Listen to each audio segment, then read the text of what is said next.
ఇవ్వాల్సిన అవసరం ఏమున్నది? ఒక్క సీటు మాకు లేదా? 80 లక్షల మంది ఉన్నాం మేము. ఒక్కటి మేము అడుగుతుంది ఒకటే.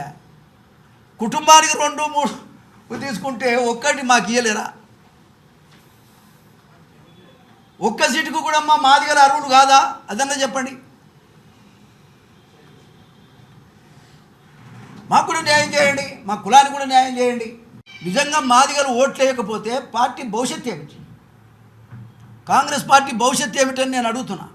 ఒక సీనియర్ నాయకుడిగా, ఆ పార్టీలో చేద్దామనేటువంటి ఆలోచన కలిగినటువంటి ఒక వ్యక్తిగా, పార్టీ భవిష్యత్తు ఏమిటి?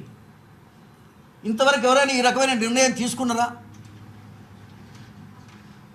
నేను 10 మంది ముఖ్యమంత్రులను చూశాను, ఎవరు కూడా ఈ రకమైన నిర్ణయం అయితే జరగలేదు. మరి ఇది ఏ రకమైనటువంటి నిర్ణయం అనేటువంటిది ముఖ్యమంత్రి గారు ఆలోచన చేయాలని నేను విజ్ఞప్తి చేస్తా ఉన్నా.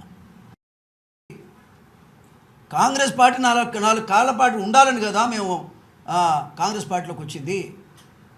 కానీ ఇవాళ మా జాతి మొత్తాన్ని పక్కన పెట్టేసి రిజర్వేషన్లే లేవు అన్నట్టుగా రిజర్వేషన్లకు దూరంగా పెట్టి 3 స్థానాలు రిజర్వేషన్స్ ఉంటే, మరి ఎంపీ స్థానాలు ఉంటే 3 స్థానాల్లో మాదిగా కులానికి ఒక్కటి కూడా కేటాయించకపోవడం అనేటువంటిది ఇవాళ జాతి మొత్తం బాధపడుతున్న విషయంగా ఈ సందర్భంగానే తెలియదు. ఇది అవమానకరమైనటువంటి విషయంగా కూడా ఈ సందర్భంగానే తెలియజేస్తా ఉన్నా.